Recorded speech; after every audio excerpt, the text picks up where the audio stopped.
This is a podcast by WellHouse Church, where personal spiritual growth is fueled through a variety of practices rather than a single prescriptive time of devotion, where we discuss different spiritual practices that help us be more present with God, others, and ourselves. What's going on, practitioners? What's up? I am feeling a little under the weather today, and I sound really stopped up. I've been kind of stuffy the last few days too. I've been dog sitting for some friends of mine, and I think I'm having some allergies from him. But it's all good. So we started talking about Advent last week. We did. Actually, we started talking about Advent 2 weeks ago. Last week we just talked about fasting in Advent. Yes, you're right. Sorry, it's been a while since we've recorded, actually. It has.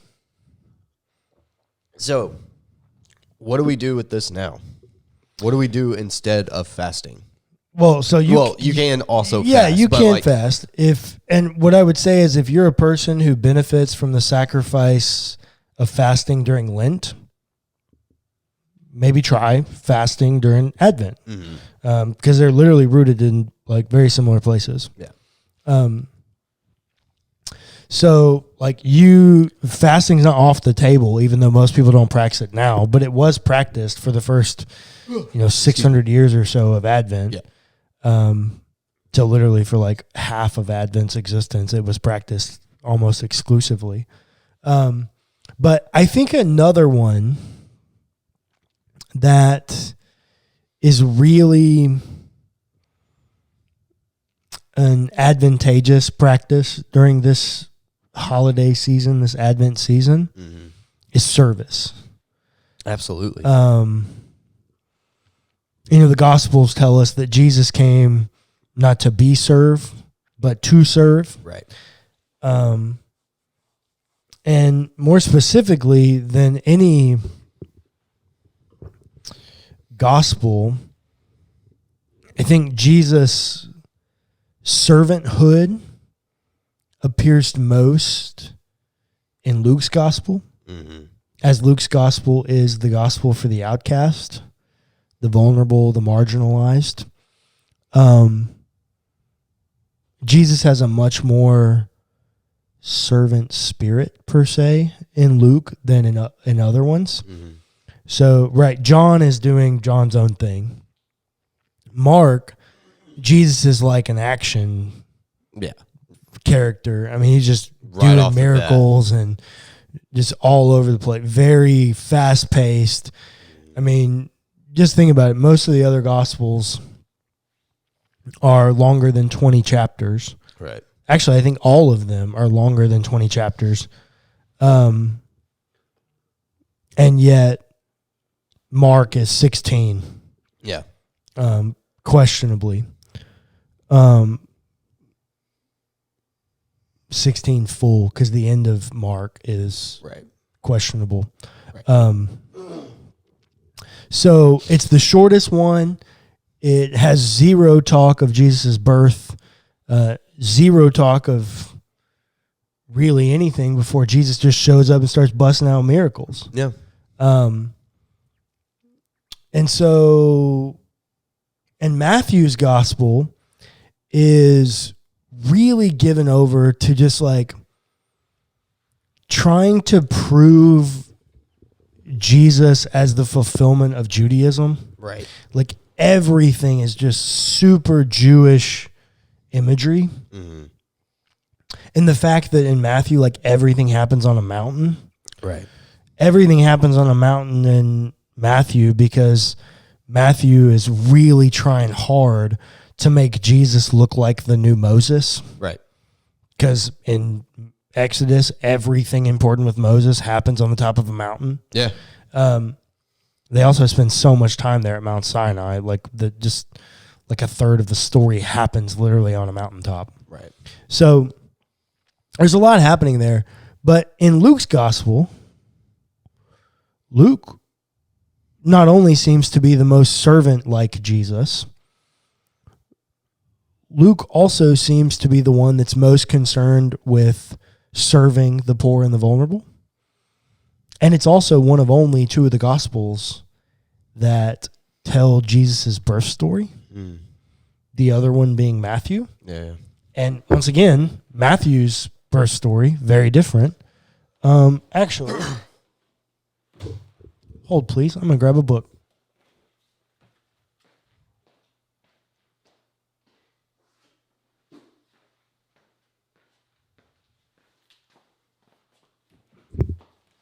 I am back. I went to go grab my side-by-side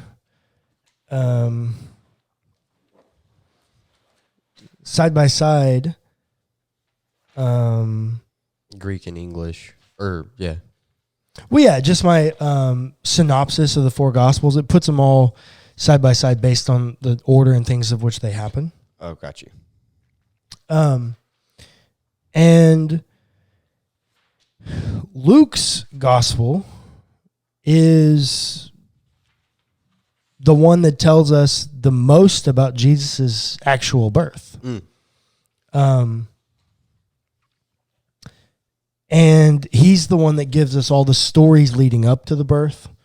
So he's the one that gives us the birth of John the Baptist. He's the one that gives us all of that. And in his version of the birth of Jesus is where we get the language of the swaddling cloths. Right. He comes literally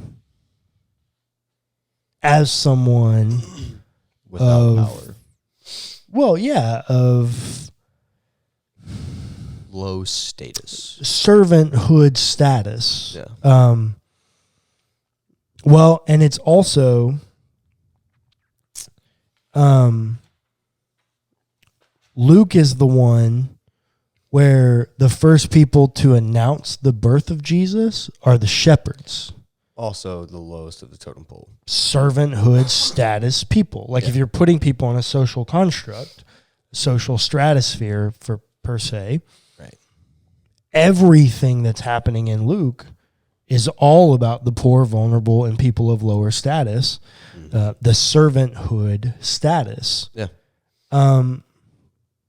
And I saw something today on Instagram, and I did think it was interesting. I had not thought of it before, and I'm not sure how I feel about it fully today.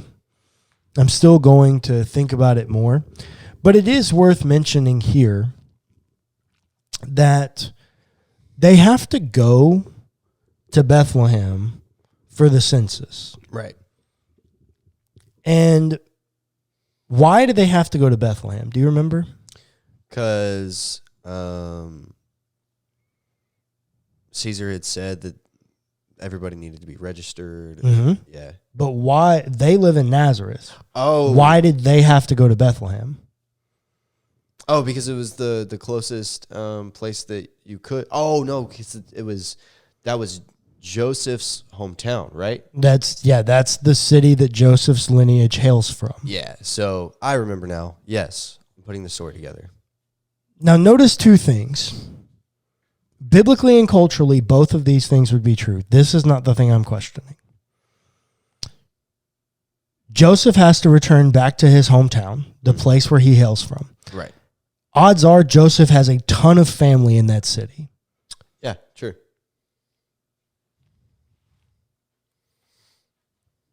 Second, Joseph is not Jesus' dad. Right. But yet, he and Mary are going to Joseph's house, and they're not married yet. Right. They're betrothed. I mean, they're engaged. But Mary went with Joseph, not with her father. Right. So that means she was registered with Joseph. Yes. Meaning, and when they're registering, they're asking the question, are you pregnant? Mm-hmm. Right. Meaning that everyone now in the city knows of Joseph's shame because he's marrying a woman who is pregnant outside of marriage. Yeah. Here's the thing that was brought to my attention on Instagram that I think is noteworthy. And it's important because it comes back to the servanthood piece. His family rejects him. What are the odds that there's not a single room left between all of his family's households? Yeah. Not a floor they can sleep on? Nothing? Yeah. Now, this is very speculative, right? It's semi-speculative. Because we do know that there would have been a ton of his family living in the Hail City. Bethlehem's the city of David, or one of Jerusalem's really the city of David, but right. Fair enough. It's not super speculative, but I do think it comes into play here for Luke's gospel specifically. And we see this kind of take shape in John's gospel a little bit in a different way, but Jesus is literally born in the most shameful of circumstances. Right. Not of any, he's born literally in the place that animals are born. Yep. A place that's second class citizenship per se. But I will also say, you remember on this week's episode of A Closer Look, we talked about Adam and Jesus being typology? Right. How would him being born amongst the animals mirror a type of Adam? Yeah, fair enough. I mean, God's charge to Adam was to name all the animals, right? And then tend the garden. And so Adam's role is to be a servant of God as he is instructed to care for the animals. Yeah. In the same way, Jesus becomes this type of servant, born amongst the animals, with no responsibility to them. Yeah. He actually doesn't have a responsibility to serve the animals the way Adam does. Jesus has a responsibility to serve humanity in a way that Adam does not.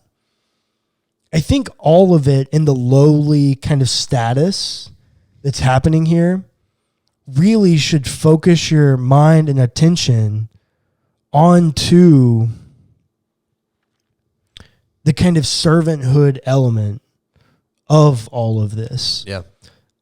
Especially when you have Jesus saying things like, I did not come to be served, but to serve. Once again, what kind of people get served?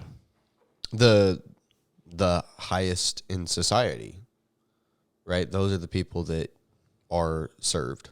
The wealthy and powerful. Yeah. The people that Luke's gospel actually doesn't care much about at all. Right. I mean, they're around. Sure.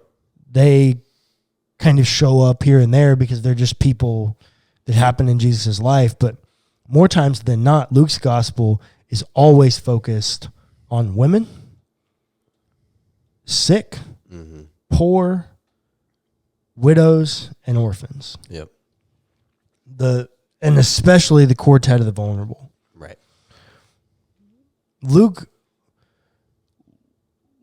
paints Jesus in the most serving way possible.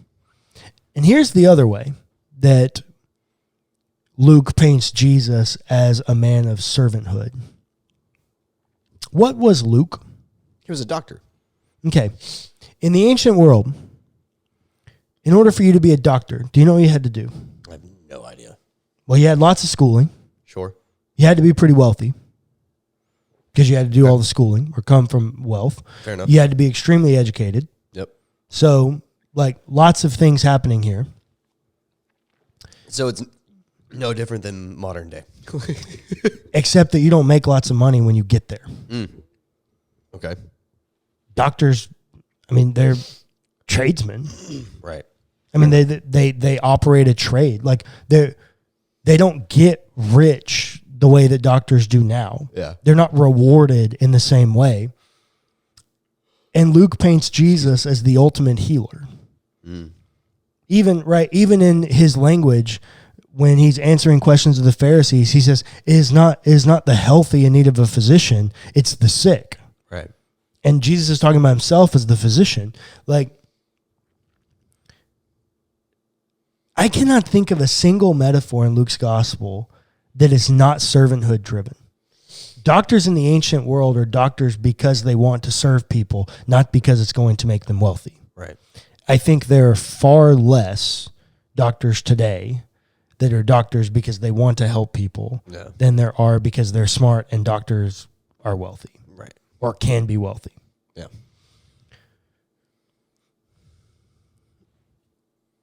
All of the gospel message around Jesus, and specifically all of the gospel message around Jesus in Luke's gospel, Jesus is a servant. Yeah. And not just a servant, but like the ultimate servant. Right. And so I think there's a lot of revelation that can happen when you serve during this time. Mm-hmm. I remember I spent a Christmas Eve when I was in late elementary school, early middle school, somewhere around there. Something like that. I spent Christmas Eve at a ministry for homeless people. Mm-hmm. Got there super early, bitter cold outside. Yeah. Dad took me, and man, when we showed up, we immediately start like helping cook and serve and do all these things. We're there. I mean, we're giving out like a lunch is Right. what we're doing. And for somebody who doesn't have a lot of memory, like doesn't have great memory, I got a lot of memories from that day. Yeah. Because it just painted service for me in a very different light. Sure. And